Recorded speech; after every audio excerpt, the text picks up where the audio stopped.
উঠলো সাহা গরে রে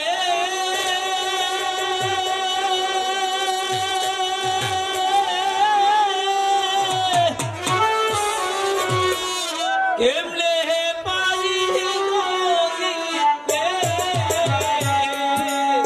দিবানিসি কান্দিরে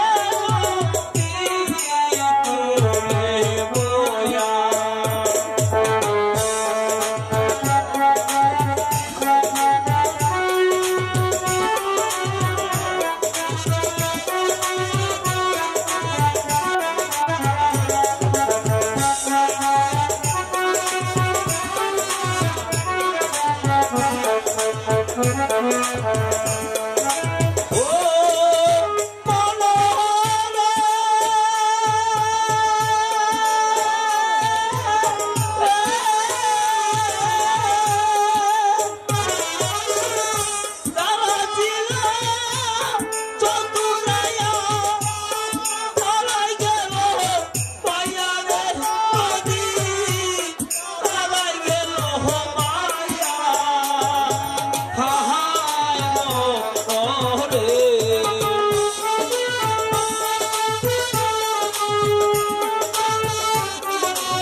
अरे भूला के भाड़ा दे डॉक्टर भाड़ा दे আমি তো আলাদা হয়ে গেছি গা মাঝি ভাই আমারে পার করে দাও মাঝি ভাই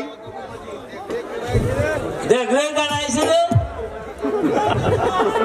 কি যাবো না আপনার এই পরিবেশ কেন মাঝি ভাই যাহাপনা বলে আমাকে আর অসদন করত না মাঝি ভাই আমি যে হাসপতের ভিখারি কেন যাবো না আপনার কি হয়েছে আমার মুখ দর্শনে লক্ষ অন্য ছুটে না তাই আমি এই রাজ্য ছেড়ে অন্য রাজ্যে চলে যাব মাঝি ভাই আমাকে একটু পার করে দাও মাঝি ভাই আসুন মহারাজ আসুন আসুন আপনাকে পার করে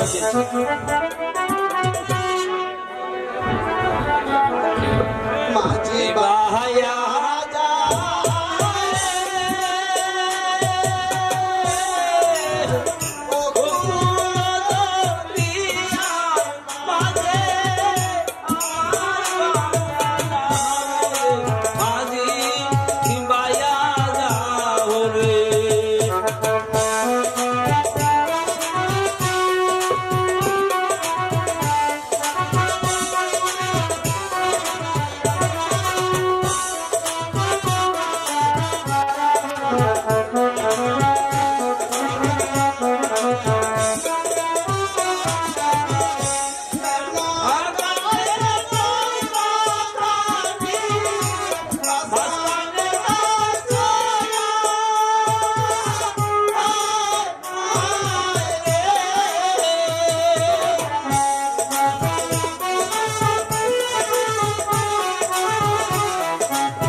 কারণ এখানে মানবের কলাফল নেই, তাই তো এখানে বসে আমার প্রভুর নামটি আমি জপ করব।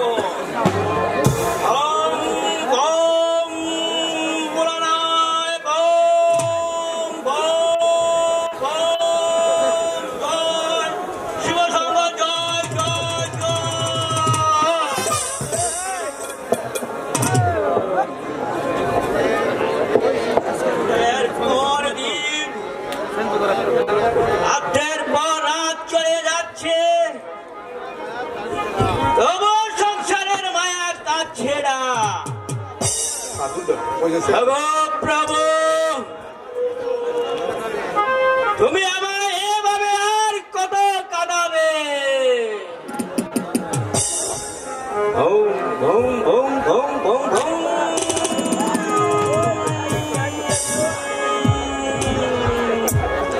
ওই দেখা যায় কানন বন, হরে কৃষ্ণই নীরব নিস্তব্ধ, কোন জনমানবের কোলাহল নেই।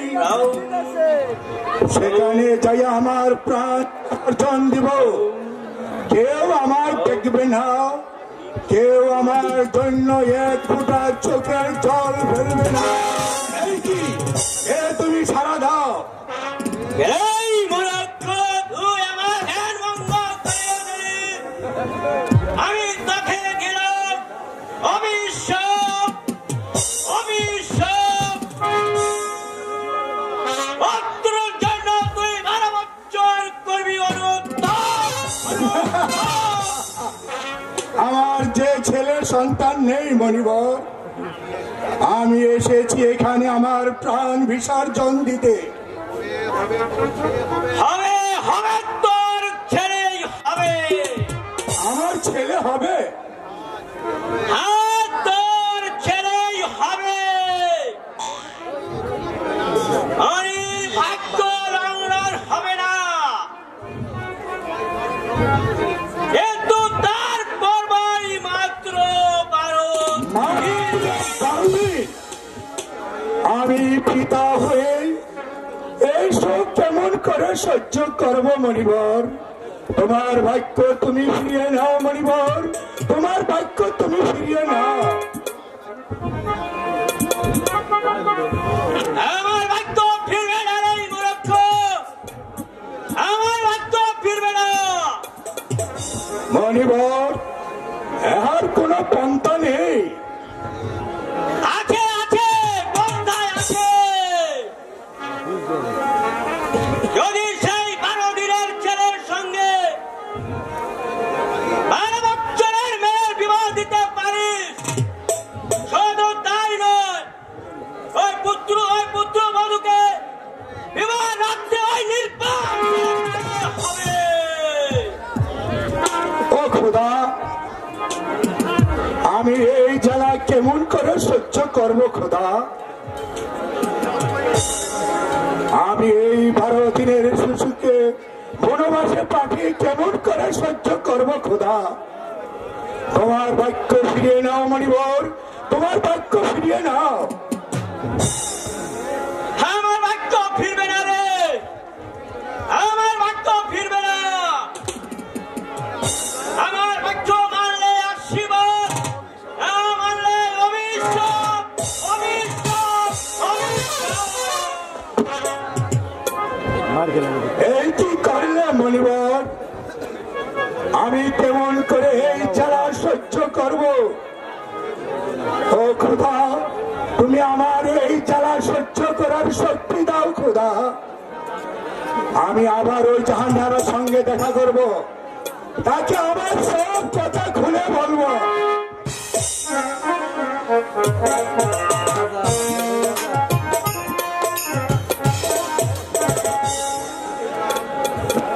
কত বন জঙ্গল খুঁজে এসেছি, কিন্তু জাহাপানাকে আমি কোথাও খুঁজে পাইনি। তবে জাহাপানাকে সত্যি আমার জীবন থেকে একেবারে হারিয়ে গিয়েছে। না না, জাহাপানা যদি আমার এই জীবনে না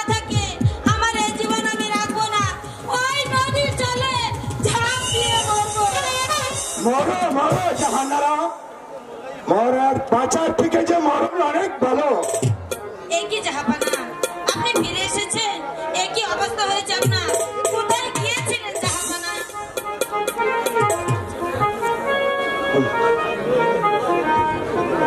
জাহাপানা, আপনি যখন ফিরে এসেছেন সব ভুলে গিয়ে চলুন আমরা প্রজাদেরকে নিয়ে সুখে শান্তিতে দিন কাটাই।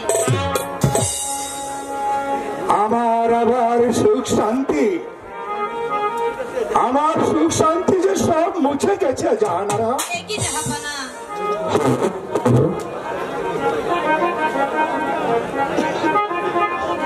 তুমি বুঝবে না জাহানারা, আমার দুঃখ শুনলে তুমি সহ্য করতে পারবে না। না জাহাপানা, আপনার কি হয়েছে আপনি সব আমার কাছে খুলে বলুন। তাহলে শোনো, ওই খোদার মেহেরবানিতে পরিবারের আশীর্বাদে আমরা পুত্র সন্তান লাভ করতেছি সত্যি জাহানারা। বলছেন জাহাপানা, আমি মা হব? মাত্র 12 দিন। মাত্র 12 দিন আমি মা হয়ে এই জ্বালা কেমনে সইব জাহাপানা, কেমন করে?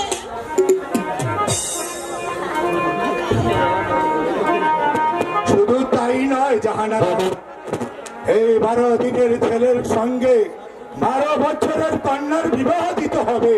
জাহাপানা, বিবাহের পরে তাদের 12 বছরের জন্য নির্বাসনে পাঠাতে হবে। জাহাপানা, এ কি বলছেন জাহাপানা? 12 দিনের সন্তানকে নির্বাসনে পাঠিয়ে কোন মাই কি পারে বেঁচে থাকতে? আমি কেমন করে পারবো জাহাপানা, কেমন?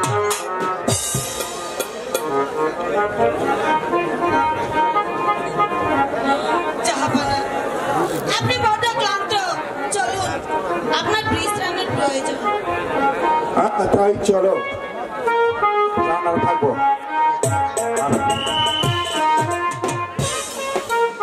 না না, আমি আর এখানে বিলম্ব করব না। আমার রাজ্যের সকল প্রজাদেরকে জানিয়ে দেব আমি মা হব, আমি মা হব। এটা বলাই যাবো দাদা, এই তুমি বড় বড় বন্ধ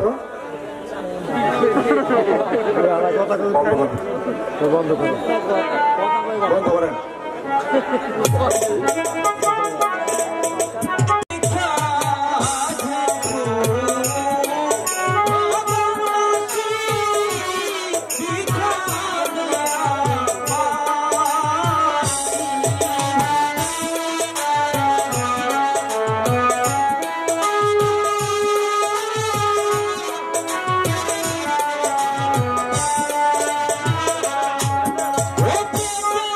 খুদা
হ্যাঁ মা। আমার এই রাজ্যে লাখো লাখো প্রজাগণ খেয়ে বেঁচে আছে, আর তুমি 3 দিন যাবত না খেয়ে আছো। আমি তোমাকে একটি কথা বলবো? বলো মা। আমি তোমাকে খেতে দেব, তোমাকে পড়তে দেব, আর আমাদের প্রাসাদে তোমাকে আমি থাকতেও দেব। তুমি আমার সাথে যাবে?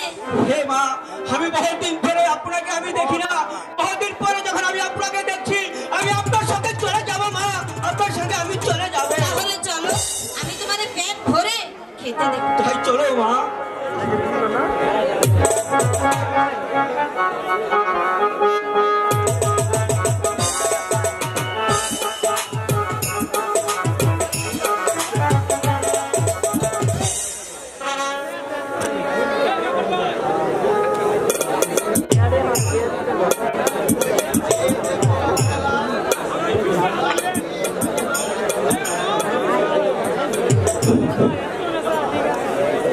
খোদার মেহের বাড়িতে আর মণি ভরের আশীর্বাদে মহারাজ পুত্র সন্তান লাভ করবে।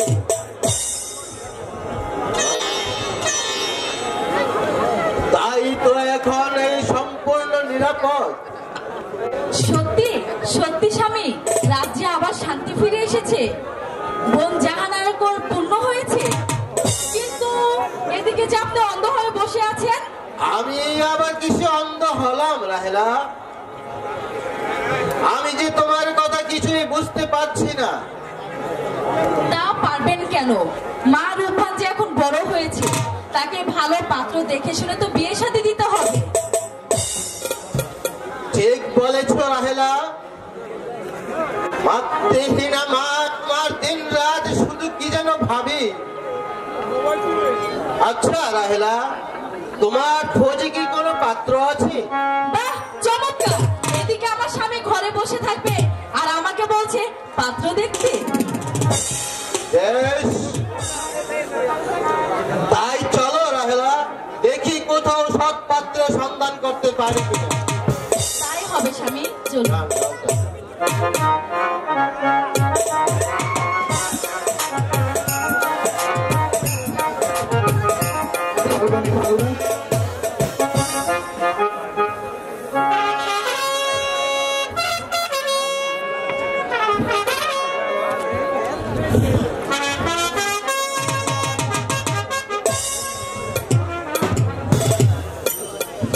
হুজুর সাহেব, বন্দেগি জাহাপনা। আপনি এই রাজ্যময় ঘোষণা করে দিন, কার ঘরে 12 বছরের কন্যা আছে? বেশ, আমি তাই করছি জাহাপনা, আমি তাই করছি। হ্যালো হ্যালো হ্যালো, আর কে আছিস?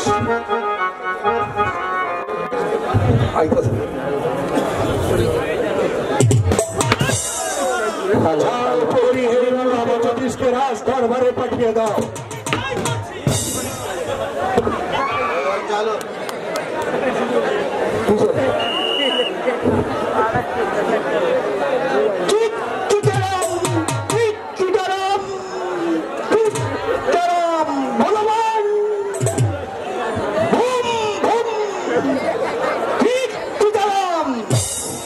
আমায় কেন স্মরণ করেছেন মহারাজ? শোনো জ্যোতিষ, তুমি গণনা করে দেখো কার ঘরে 12 বছরের কন্যা আছে। আমি তাই করছি মহারাজ, তাই করছি।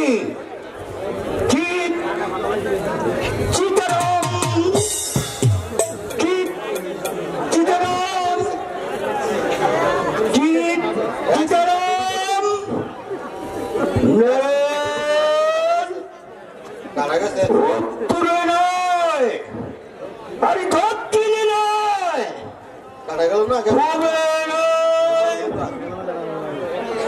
পেয়েছি পেয়েছি মহারাজ, পেয়েছি। শুধু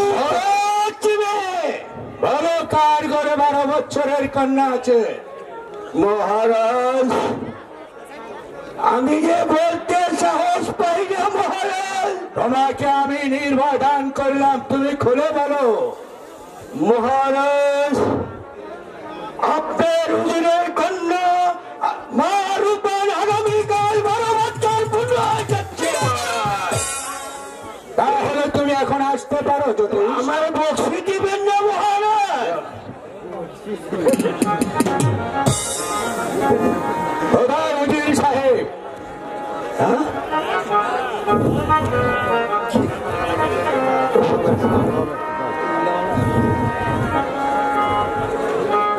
বন্দে গিয়ে জাহাপনা।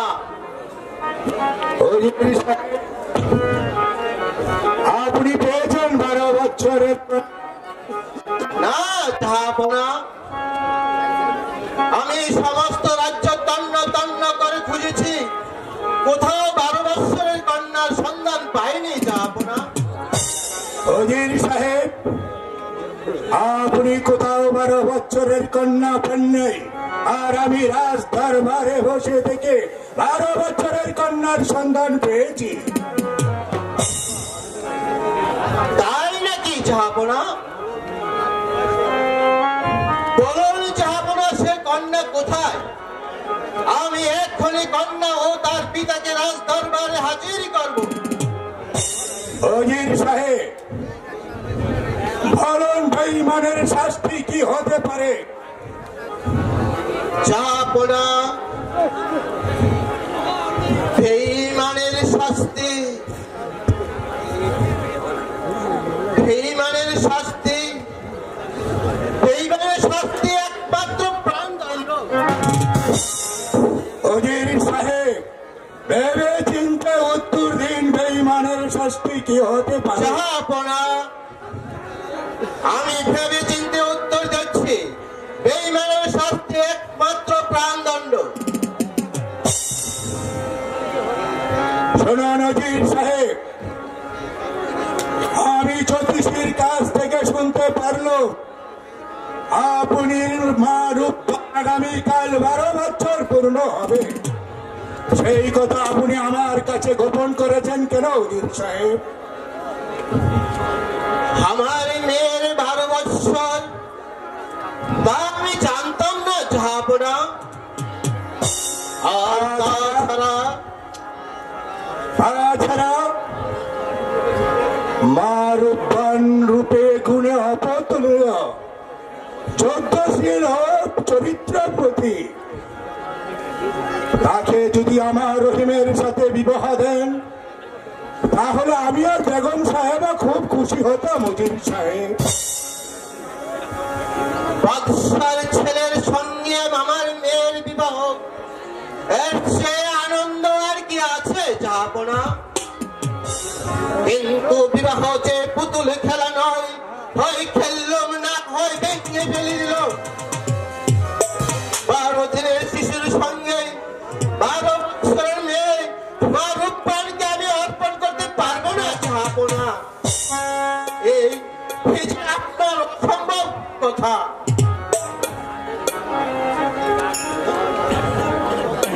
আমার দ্বারা কার কিছুতেই সম্ভব হবে না, কারণ আমি যে তার জন্মদাতা পিতা। শুনুন উজির সাহেব, মা রূপবানকে যদি রহিমের সাথে বিবাহ না দেন, তাহলে যে রহিমকে বাঁচানো যাবে না উজির সাহেব। তাতে রাজ্যের অমঙ্গল হবে। হোক সে অমঙ্গল, তবু আমি পারবো না জাহাপনা। ওই 12 দিনের পুতুলের সাথে আমার মাঝে আমি ভরপার করতে পারবো না। শোনো উজির সাহেব, রহিমের সাথে যদি মা রূপবানের বিবাহ না দেন, তাহলে আমি তার বিশাল রাজ্য দান করব তাহাকে। তাতে আপনি রাজি আছেন? যদি আমার রহিমের হাতে মা রূপবানকে তুলে দিন। আমি পারবো না জাহাপনা, ভৈরবের রাজ্য কেন শত শত রাজ্য লিখে দিলেও আমি পারবো না, যাবো না। আপনার ওই 12 বৎসরের মেয়েকে আমি আপনার সেই 12 দিনের পুতুলের সাথে বিয়ে দিতে পারবো না, যাবো না। আপনি আমাকে মাফ করুন, যাবো না। শোনো নজির সাহেব, আমি বাদশাহ নন্দন, তবু তোমাকে অনুরোধ করি ভাই, আমার কথা তুমি রাখো ভাই। না ভিতরে আমার পুত্রকে জীবিত রাখা যাবে না উজির সাহেব, মণিপুরের অভিশাপ। না না না, অনুরোধ আপনি আমায় করবেন না। জানা উজির সাহেব, আমার কথায় রাজি না হলে আমি তোমাকে কি করতে পারি জানি, যাহাপনা আপনার বিচারে হয়তো আমার প্রাণদণ্ড হবে। আমার এই তুচ্ছ প্রাণের জন্য আমি আমার মায়ের সর্বনাশ করতে পারবো না।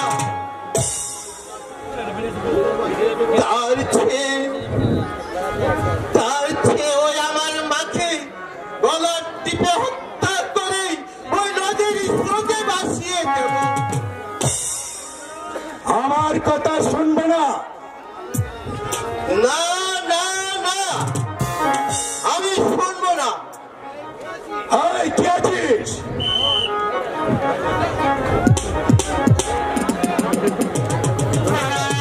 আদেশ করো মহারাজ। বন্দি করো এই হুজুরকে। আমি তাই করছি।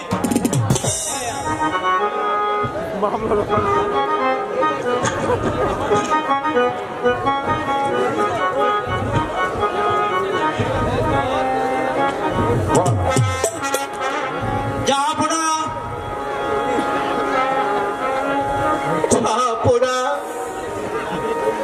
আপনার বিচারে আজ আমি বন্দে, কিন্তু আমার একটি অনুরোধ, আমার অবর্তমানে আমার মাকে যেন ছিনে না আনা হয়।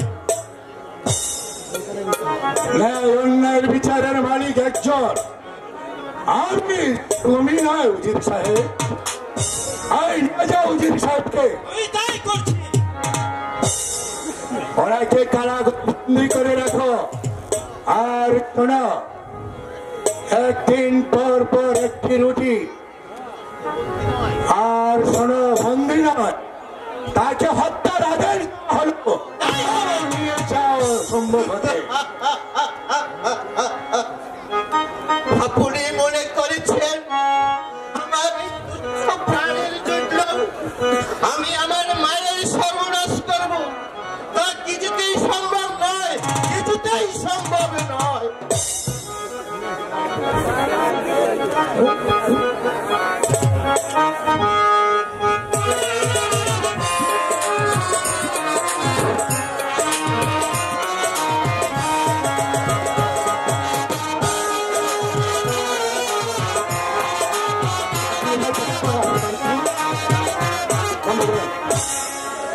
জল